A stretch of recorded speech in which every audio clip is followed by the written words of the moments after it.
இருக்கிற மரியாதைக்குரிய முதல்வர் ஸ்டாலின் அவர்களுடைய தலைமையிலான அரசு இந்த தமிழகத்திலே வாழுகிற சிறுபான்மை மக்களை எவ்வாறு கையாளுகிறது என்பதற்கான உதாரணம் தான் இங்கே நடைபெற்றுக் கொண்டிருக்கிற காத்திருப்பு போராட்டம் என்பதாக நான் கருதுகிறேன். எனக்கு முன்பாக பேசிய அண்ணன் ஆணிமுத்து அவர்கள் தன்னுடைய பேச்சினுடைய சுருக்கமாக ஒரே ஒரு செய்தியை சொன்னார். நானும் கூட அதைத்தான் நினைத்துக் கொண்டிருக்கிறேன். இங்கே இருக்கிற சட்டமன்ற உறுப்பினரும் இங்கே இருக்கிற பாராளுமன்ற உறுப்பினரும் நினைத்தால் ஒரு மணி நேரத்திலே முடிக்க வேண்டிய டிடி ஹெல்த்தையும் ஜேடி ஹெல்த்தையும் அழைத்து எங்களுக்கு தரம் உயர்த்தப்பட்ட ஒரு மேம்படுத்தப்பட்ட ஒரு பொது மருத்துவமனை வேண்டி தொண்டியினுடைய மக்கள், அந்த ஊர் மக்கள் மட்டுமல்ல ஏறத்தாழ 150 கிராம மக்களுக்கு பலன் பெறுகிற விதத்தில் இன்றைக்கு ஒரு கோரிக்கையை வைத்திருக்கிறார்கள். இந்த கோரிக்கை அரை மணி நேரத்தில் நிறைவேற வேண்டும், இல்லை என்றால் நான் சட்டமன்றத்திலோ பாராளுமன்றத்திலோ குரல் எழுப்புவேன் என்று சொல்லி ஜேடி ஹெல்த்தையும் டிடி ஹெல்த்தையும் அழைத்து சொன்னால் அரை மணி நேரத்தில் நடைபெறாத ஒரு கோரிக்கையா இந்த கோரிக்கை? நாம் என்ன 7% இடஒதுக்கீட்டை தாருங்கள், பாராளுமன்றத்தையும் சட்டமன்றத்தையும் கூட்டி கேட்க வேண்டிய கோரிக்கையா இது? கோடான கோடி ரூபாய் பொருளாதாரத்தை ஒதுக்கி இந்த திட்டத்தை நிறைவேற்ற வேண்டிய ஒரு மாபெரும் திட்டமா இது? என்ன சேது சமுத்திர திட்டமா? கங்கையும் காவிரியும் இணைக்கிற திட்டமா? இல்லை. இருக்கிற மருத்துவமனைக்கு கொஞ்சம் நிதியை ஒதுக்கி தரம் உயர்த்தி அதற்கு மருத்துவர்களை போட வேண்டும் என்று நாம் கேட்கிறோம். நினைத்தால் செய்ய முடியும். ஆனாலும் கூட சட்டமன்ற பாராளுமன்ற உறுப்பினர்கள் வாக்குகளை பெறும் வரை நம்மோடு இருக்கிறார்கள். வாக்குகளை பெற்ற பின்பு அவர்கள் தங்களுடைய வீடுகளிலே இருக்கிறார்கள் என்று சொன்னதை போல நம்மை எல்லாம் இன்றைக்கு வீதியிலே காத்திருக்கிற போராட்டத்தை நடத்த வைத்துவிட்டு அவர்கள் என்ன செய்கிறார்கள் என்று கூட தெரியாத நிலையில் தான் இன்றைக்கு இந்த போராட்டமானது நடந்து கொண்டிருக்கிறது. அன்பார்ந்த அன்பிற்கினிய அன்பு சொந்தங்களே, ஏதோ தொண்டியிலே மட்டும்தான் இந்த அரசு மருத்துவமனைக்காக அங்கு இருக்கிற மருத்துவர்களுக்காக ஒரு போராட்டம் நடத்தப்பட்டு கொண்டிருக்கிறது. தமிழ்நாட்டிலே வேறு எங்கும் அதுபோல் இல்லை என்பதாக நாம் நினைத்துக் கொள்ளக்கூடாது. இன்றைய தினம் தூத்துக்குடியிலே காலையிலே ஒரு நிகழ்வு, அரசாங்கத்தினுடைய நிகழ்வு நடைபெற்றுக் கொண்டிருக்கிறது. அரை மணி நேரத்திற்கு முன்பாக தமிழகத்துடைய முதல்வர் தூத்துக்குடியிலே பேசியிருக்கிறார். என்ன பேசியிருக்கிறார்? தமிழ்நாட்டிலே அதிகமான கல்லூரிகள் அமைவதற்கு நாங்கள் தான் காரணம், தமிழ்நாட்டிலே மருத்துவ கல்லூரிகள் அதிகம் இருப்பதற்கு நாங்கள் தான் காரணம் என்று பேசியிருக்கிறார். அது மட்டுமல்ல, இந்தியாவிலேயே மிகச்சிறந்த மருத்துவ கட்டமைப்பை கொண்ட மாநிலமாக தமிழ்நாடு தான் இருக்கிறது என்று பேசியிருக்கிறார். நான் உள்ளபடியே வரவேற்கிறேன். தமிழ்நாடு தான் இந்தியாவிலே மிகச்சிறந்த மருத்துவ கட்டமைப்பை கொண்ட ஒரு மாநிலமாக தமிழகம் தான் இருக்கிறது. தமிழகம் தான் இந்தியாவிலேயே அதிகமான மருத்துவ கல்லூரிகளை, ஒரு மாவட்டத்திற்கு ஒரு மருத்துவ கல்லூரி என்ற வகையில் இன்றைக்கு தமிழ்நாட்டிலே செயல்பட்டு கொண்டிருக்கிறது. நான் மறுக்கவில்லை. அதை யார் கொண்டு வந்தார்கள்? அதிமுக கொண்டு வந்ததா, திமுக கொண்டு வந்ததா என்ற விவாதத்திற்குள் நான் செல்வதற்கு நான் தயாராக இல்லை. ஆனால் மருத்துவ கட்டமைப்பு சிறப்பாக இருக்கிறது என்று சொன்னால் எதற்காக தொண்டியிலே நாம் மருத்துவமனை கேட்டு அங்கிருக்கிற மருத்துவர்களை அதிகம் கேட்டு நாம் ஏன் போராட்டத்தை நடத்திட வேண்டும்? எதற்காக இந்த காத்திருப்பு போராட்டம் என்று நாம் எல்லாம் சிந்திப்பதற்கு நாம் கடமைப்பட்டிருக்கிறோம். அன்பு சொந்தங்களே, தமிழ்நாடு முழுவதும் இன்றைக்கு இது போன்ற போராட்டங்கள், ராமநாதபுரம் மாவட்டம் முழுவதும் இது போன்ற போராட்டங்கள். ஒரு வார காலத்திற்கு முன்பாக ஏர்வாடி மருத்துவமனையில இது போன்ற வசதிகளை கேட்டு எஸ்டிபி கட்சி ஒரு முற்றுகை போராட்டத்தை நாங்கள் அறிவித்திருந்தோம். உடனே அங்கு இருக்கிற தாசில்தார் வந்து, நீங்கள் இந்த போராட்டத்தை நடத்த வேண்டாம், நாங்கள் உங்களுக்கான அந்த வசதிகளை செய்து தருகிறோம் என்று சொல்லி எழுத்துப்பூர்வமாக பெற்று அந்த போராட்டத்தை ரத்து செய்திருக்கிறார்கள்.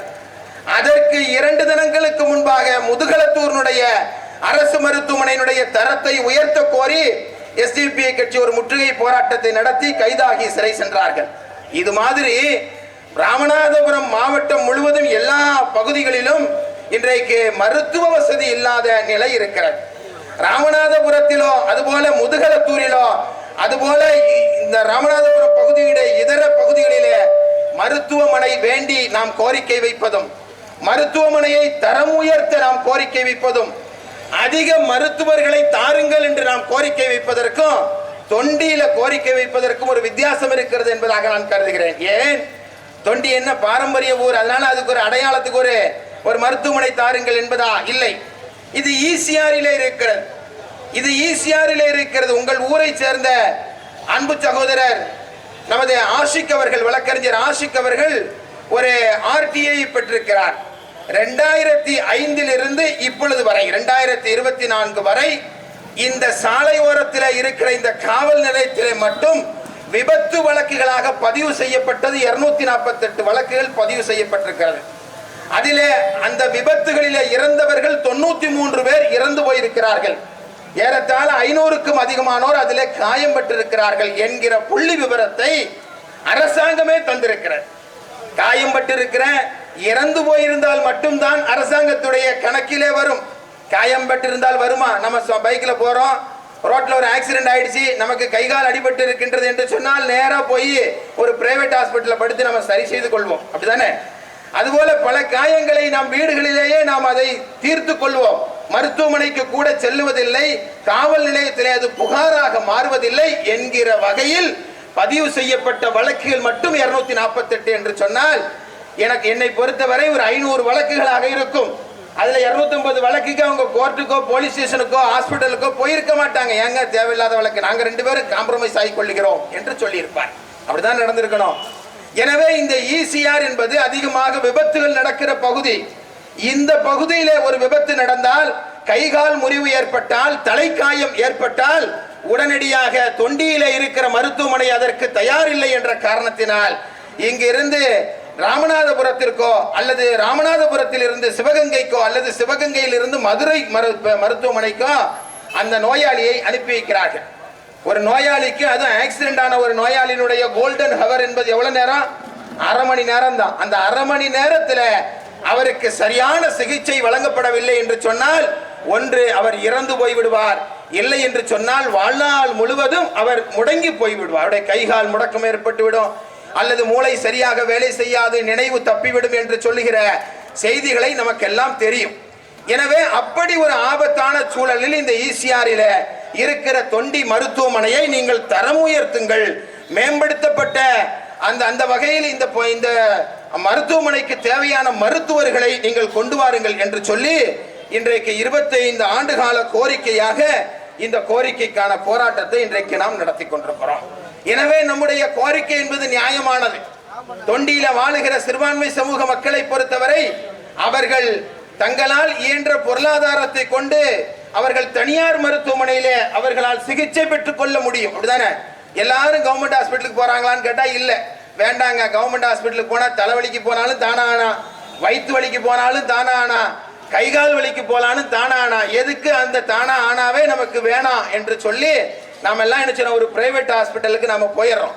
ஆனால் யாருக்கு இந்த மருத்துவமனை தேவைப்படுகிறது என்று நினைக்கிறோம்? வசதி படைத்த பொருளாதாரம் வசதி படைத்தவர்களுக்கு அல்ல, மாறாக 150 கிராமங்கள், இதனை சுற்றி ஹேம்லெட்ஸ் நிறைய குக்கிராமங்கள் இருக்கிறது. அந்த கிராமங்களில் வாழுகிற மக்களுக்கெல்லாம் இங்கே ஒரு மருத்துவமனை என்பது அவசியமாக இருக்கிறது. இன்றைக்கு மருத்துவம் என்பது இன்றைக்கு பொருளாதாரம் கொளிக்கிற ஒரு தொழிலாக இருக்கிறது. நான் யாரையும் குற்றம் சாட்டவில்லை, மாறாக இன்றைக்கு கல்வி நிலையங்களை விட மருத்துவமனைகள் தான் இன்றைக்கு பெரிய பெரிய மால் மாதிரி இன்னைக்கு இருக்கிறது. அங்கு சென்றால் எத்தனை லட்சம் என்று நாம் கேட்டால் கூட நமக்கு ஹார்ட் அட்டாக் வந்துவிடும் என்று சொல்லுகிற அளவிற்கு பொருளாதாரத்தை இன்றைக்கு ஈட்டுகிற ஒன்றாக தனியார் மருத்துவத்துறை இன்றைக்கு மாறி போயிருக்கிறது. அந்த தனியார் மருத்துவத்துறைக்காக வேண்டித்தான் இந்தியாவிலே ஒரு புள்ளி விவரம் சொல்லுகிறது. அதாவது ஒரு குடிமகன் தான் சம்பாதிக்கிற பொருளாதாரத்தில் 60% அவன் மருத்துவத்திற்காக செலவழிக்கிறான், 20% கல்விக்காக செலவழிக்கிறான், 20% தான் அவன் உணவுக்காக செலவழிக்கிறான் என்ற ஒரு புள்ளி விவரம் சொல்லுகிறது. என்று சொன்னால் இன்னைக்கு ஒரு காய்ச்சல் வந்து ஆஸ்பத்திரியில போய் ஊசி போட போனா 1000 ரூபாய்க்கு குறையாம அங்க இருந்து நம்மளால வெளியே வர முடியாது, அப்படிதானே? ஒரு குழந்தைய கூட்டி போயிட்டோம்னு சொன்னா 2000 ரூபாய், இல்லைங்க குழந்தைங்க பிரச்சனைங்க, அந்த டெஸ்ட்டுங்க இந்த டெஸ்ட்டுங்க என்று சொல்லி 2000 காலியாகிவிடும். ஒரு காய்ச்சல் வந்துருச்சுன்னா முந்தியெல்லாம் 3 நாள்ல போயிரும் சொல்லுவாங்க, மலேரியான்னா 3 நாள்ல போயிரும், அதே போல வேற இதர டைஃபாய்டுன்னு சொன்னா 3 நாள்ல போயிரும். எனக்கு 1 மாசத்துக்கு முன்னால காய்ச்சல், ஆஸ்பத்திரியில போய் காட்டணும்னு சொன்னாரு. டாக்டர் ரொம்ப கூலா சொன்னாரு, சார் ஒன்னும் இல்லை, இந்த காய்ச்சல் 20 நாளைக்கு இருக்கு சாருங்க. 20 நாளைக்கு ஒரு காய்ச்சலை கொண்டு அலைஞ்சா ஒரு மனுஷன் என்னத்துக்கு வாவான்? இது கொரோனா தாங்க. கொரோனாவினுடைய வேறொரு பகுதி. நாங்க கொரோனான்னு அதிகாரப்பூர்வமா சொல்ல மாட்டோம் என்று சொல்லி டாக்டர்